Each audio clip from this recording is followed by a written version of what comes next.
Bismillahirrahmanirrahim. Elhamdulillahi Rabbil Alamin, wassalatu wassalamu ala rasulina Muhammedin wa ala alihi wa sahbihi ajma'in.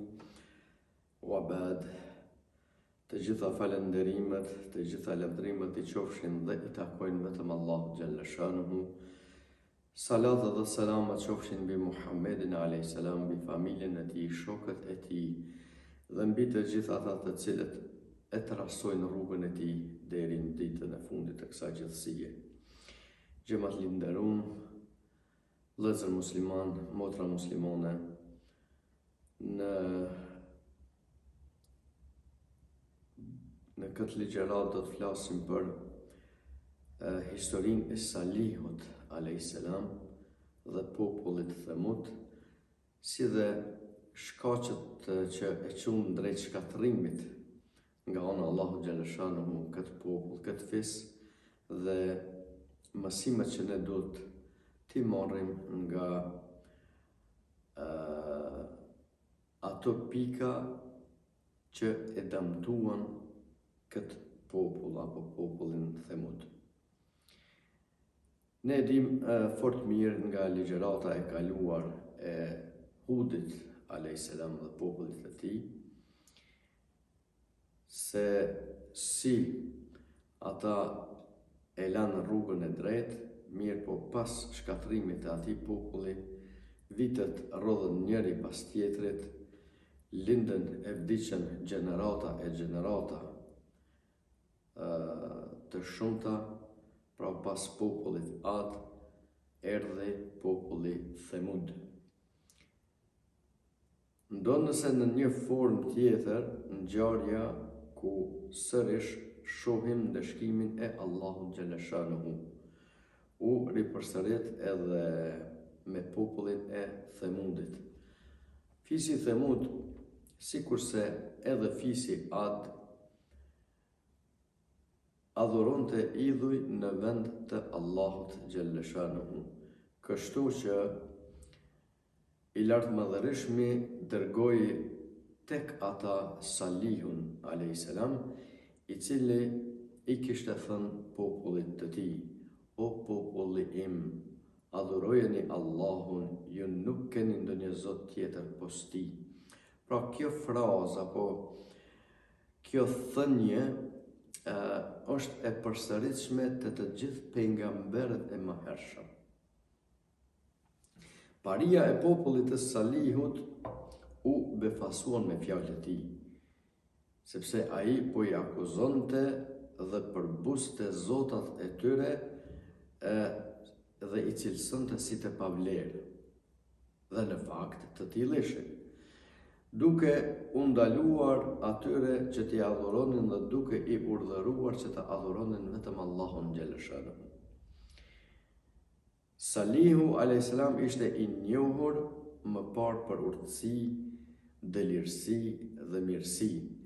Populli I tij e nderonte, kur ishte ende pa ju thënë se jam I dërguari I Allahut.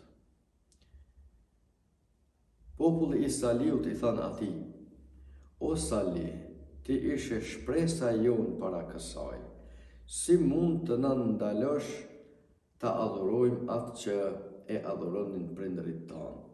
Vërtet ne jemi shumë të dyshimt e në dilemë në atë që na thërret ti.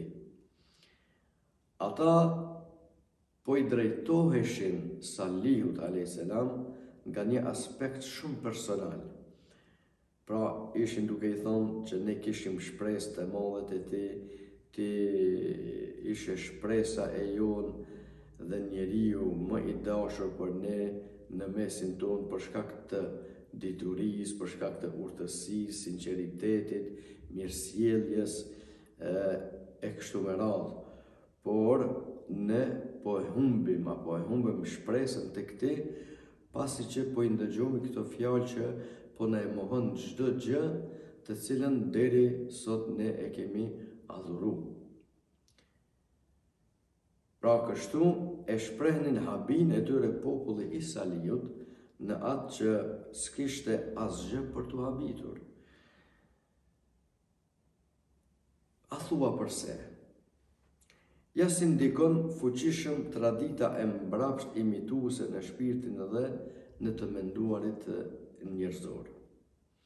Ndërsa i dërguari i Allahut vjen, e shkatërron dhe e shkul këtë tradit të mbrapsht nga ai vend,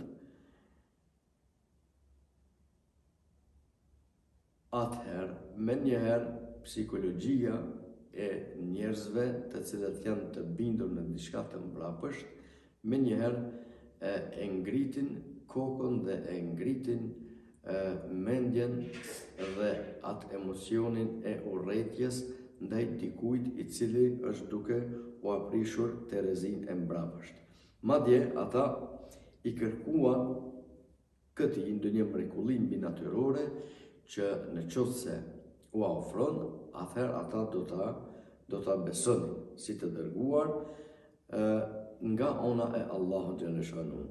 Dhe ishte dëshira e vullneti e Allahut xhaleshanuhu që të iu përgjigjet kërkesës së tyre pas lutjes që Salihu ja bëri Allahut xhaleshanuhu për me ja u plotësu një dëshirë të cilën e kishin populli i tij apo populli Thamud.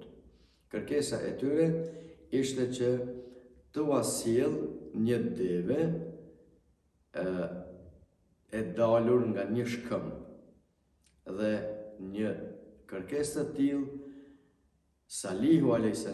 e adresoi tek Allahu xhalla xhelaluhu nëpërmjet duas dhe Allahu xhaleshanuhu pra e plotësoi këtë lutje të tyre. Në momentin kur ata kërkuan prej Salihut do një mrekulli për t'i besuar, tha: O populli im, kjo është deveja e Allahut, për ju është një argument. Lëreni pra të ushqehet në tokën e Allahut e mos e prekni me ndonjë të keqe e t'ju godas me njëherë dënimi. Pra kjo deve ishte mrekullia e tij. Thuhet që deveja ishte mrekulli sepse një shkëmb i madh nga kodra u qa dhe nga ai shkëmb doli kjo deve dhe pasaj doli edhe i vogli i saj. Pra kjo deve e lindi të voglin e saj në kushte jo të zakonshme, siç ndodhte me lindjet e deveve të tjera. Allahu i dha urdhër Salihut që ky t'u atërresh vërejtjen popullit të tina, që mos ta dëmtojnë, mos ta prekin për të keq këtë deve, sepse do t'i i godas ndonjë dënim të cilin nuk është parapar më herët. I kishte urdhëruar ta linin të lirë të kullos në tokën e Allahut të mos i bënin asaj keq. Ua kishte tërhequr vërejtën që po t'i zgjatnin duart e tyre drejt deves për ta dëmtuar, ata do t'i priste një ndëshkim i shpejt dhe i tmerrshëm nga ana e Allahut xhaleshanuhu. Mirë, po megjithatë, pabesimtari është pabesimtar. Asnjëherë nuk mundet të jetë i plotësuar apo i kënaqur, edhe pse i sheh argumentet lëndore të ekzistimit të Allahut xhaleshanuhu. Pra nuk është i kënaqur asnjëherë, sepse është i cytur nga djalli i mallkum, i cili prej kohës së Ademit a.s. është përbetuar se do të jetë armik i njeriu deri në ditën e Kiametit. Dhe me këtë rast thurreshin plane për ta shkatëruar Salihun dhe devën. Urrëtia që më parë ekzistonte ndaj Salihut, tash tutje kaloi te devja e bekuar. Tër urrëtia që përqendruar tek ajo, filloi të thurrej rrjeti i komplotit kundër saj, sepse jo besimtarët e urrenin këtë shenjë nga ana e Allahut xhaleshanuhu, e urrenin këtë argument nga ana e Allahut xhaleshanuhu, edhe pse ata vetë e kishin kërku një argument të tillë. Derisa në një natë prej netëve ishin duke pirë dhe duke u dehur, biseda prej Salihut a.s. u bartë te çështja e devës së Allahut. Një jo besimtar tha, derisa ishte i nxehur nga alkooli: kur po vjen në vera, devja po futet në hijen më të madhe, ndërsa bagëtit tjera po friksohen dhe po ju ekspozohen nxehtit të madh, dhe kështu që ato bagëti po dëmtohen. Një jo besimtar tjetër tha, kur po vjen dimri, devja po lundon për vendin më të ngrohtë, duke u rahatuar e pushuar në të, ndërkohë që bagëtit tjera po ikun nga frika, po ikun nga ai vend dhe po ju ekspozohen të ftohtit të dimrit dhe smundjeve të ndryshme. Derisa pinin dhe deheshin, unë dëgju një zë i cili ju tha mjaft. Dhe me këtë rast, ra heshtja.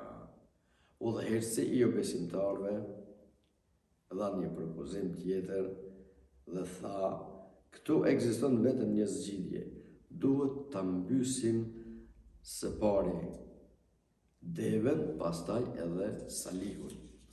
Pra, këto ishin planet që thurreshin për dëmtimin e devës dhe zëtë të Salihut. Përshpëritjet rreth Salihut dhe devës së tij filluan të bënë më të zëshme. Megjithatë, njëri prej tyre, i cili ende ishte jo i dehur, ju tha, o burra, a nuk ju kujtohet që Salihu ne ka pas tërhekur vërejtjen që mos ta dëmtojnë devën, sepse do të na godas ndonjë dënim i dhëmshëm nga ana e Allahut xhalla shanuhu. Sepse ai na pati lajmëruar. Pas një heshtje të thellë, njëri prej tyre tha, unë e njoh njërin që është i gatshëm dhe është i përgatitur që ta kryej këtë punë. Ata me gëzimin më të madh filluan ta përmendnin emrin e kriminalit që do ta kryej këtë punë apo këtë krim. Ky ishte një ndër kriminalet më të urryer në qytet, i shoqëruar edhe nga 8 të tjerë.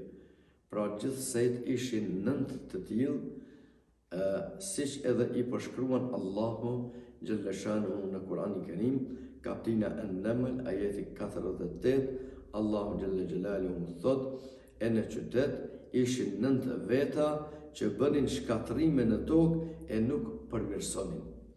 Pra këta ishin kryerësit e krimit, kriminalet më të urryer e më të pashpirt të qytetit. Nota fatkeqe dhe shkatrimi i popullit të Salihut. Deveja, kur flinte, e merrte të voglën e saj në mëngji, sepse ai friksohej, i cili ndjente dhe i cili ndjente të ftohtë, prandaj strukej pranë sëmës për t'u ngrohur. Me këtë rast, kriminalet u lëshuan në veprim dhe e realizuan krimin, mbytjen e devës së bashku me të voglën e saj. Thot Allahu xhalla shanuhu në kapitullin El-Qamer, ajeti 29, po ata e ftuan shokun e vet e ai morri dhe e therri atë deven. Salihu a.s. e kuptoi krimin të cilin e kishin bërë dhe i hidhëruar doli para popullit të tij, duke u thënë, a nuk ua kam tërhequr vërejtjen or të marr, që të mos i bëni keq devës. Ata, duke bërë hajgare me të, i thanë, ne e kemi mbytur, e ti, nëse je pejgamber, na e sjell dënimin me të cilin na ke kërcënuar që sa e sa vite. Fjalët e Salihut a.s. përshkruan në Kur'anin, ku në kapitullin Hud, ajeti 65, Allahu xhalla shanuhu thot, përjetoni në vendin tuaj 3 ditë. Ky është caktimi jo i rrejshëm. Pas kësaj Salihu e braktisi popullin e tij, kaluan 3 ditët e dhëna afat për popullin e Salihut. Populli i Salihut gjatë kësaj kohe, gjatë kësaj periudhe, gjatë kësaj pritje, bënin shumë hajgardhe dhe në agimin e ditës së 4. Qielli u çan nga një ushtëtim e vetme dhe e tmerrshme. Toka u dridh me aq fuqi të madhe, duke lënë të vdekur çdo gjë të gjallë nga radhët e pabesimtarëve. Thot Allahu xhalla shanu në Kur'an, ne lëshuam kundër tyre një ushtim e ata u bën si shtroj vathi, pra mbeturin e ushqimit të kafshëve që u shtrohet. Shkaqet e shkatrimit të popullit të Thamundit, ku këto shkaqe duhet ne t'i marrim si sebeb apo mësim për të mos rënë në grackat e djallit të mallkuar, sepse ata kishin rënë të kurthën të gracka dhe u bën shkaqe që ata të shkatrohen. Ata e refuzuan besimin e një Zoti të vetëm që u solli profetit tyre dhe treguan këmbgulje në mohimin e Zotit një. Ata nuk e dëgjuan pejgamberin e tyre dhe u tallën me të. Për rrjedhoj, ata ndoqën dëshiren e egos së tyre. Mendimet e tyre i mbanin mbi mendimet e fesë, prandaj nuk ja vinin veshin të dërguarit të tyre. Ata vepruan sipas fjalëve intriguese të grave, dhe dhënia e tyre pas grave i çoi ata në humbje. Në këtë mënyrë, duke vepruar së bashku me 9 personat e këqij, ata u bën ortak në gjinohe. Për shkak të paralajmërimeve dhe fatkeqësive hynore që u erdhën, ata akuzuan Salihun a.s. dhe ndjekësit e tij. Duke u shyer urrëtie për ta, ata i thanë Salihut a.s. para se të bëhesh ti profet, neve nuk na binin fatkeqësi të tilla. Ata u kapluan nga frika e humbjes së mirësive të kësaj bote që u ishin dhuruar nga Allahu. Pra vetë Allahu xhaleshanu ja kishte dhënë të gjitha të mirat dhe pastaj filluan me u friksu se do t'i humbin. Pra nuk e futnin në mendje në përdorim se gjithë ajo që e kishin në posedim ishte dhuruar nga Allahu xhaleshanu. Dhe kur u dhanë shumë pas të mirave materiale të kësaj bote, ata i mashtroi lakmia dhe dashuria ndaj pasurisë së kësaj bote dhe filluan që të jenë egoista, të jenë mendje mëdhenj dhe të jenë refuzues të çdo gjëje që vinte nga ona Allahu xhaleshanuhu nëpërmjet të dërguarit të tij Salihut alayhis salam. Ata e tradhtuan amanetin e Allahut, ata e vrarën devën, megjithse e kishin kërkuar nga Salihu si argument për ta besuar, pra për ta besuar Allahun një dhe pejgamberllëkun e Salihut a.s. ata e mbytën një deve të cilën vetë e kishin kërkuar. Ajo deve ishte vakf. Dhe populli i Salihut, populli Thamud, e kishte dëmtuar vakëfin, sepse ajo nuk ishte pronë e askujt, por ishte pronë e Allahut xhaleshanuhu. Dhe çdo vakëf në rrugën toksor është pronë drejt për së drejti e Allahut xhaleshanuhu. Dhe me dëmtu vakëfin është një tmerr i madh, apo me asgjësu vakëfin, me e shëndru në diçka tjetër përveç asaj që ka qenë i destinuar, pra është një krim i rëndë dhe këta e kishin bërë pra një krim të tillë. Intrigat dhe e keqja e 9 personave kishin shkuar në ekstrem. ata u agrabitnin pasurin njerëzve dhe dhunonin të drejtat e tyre.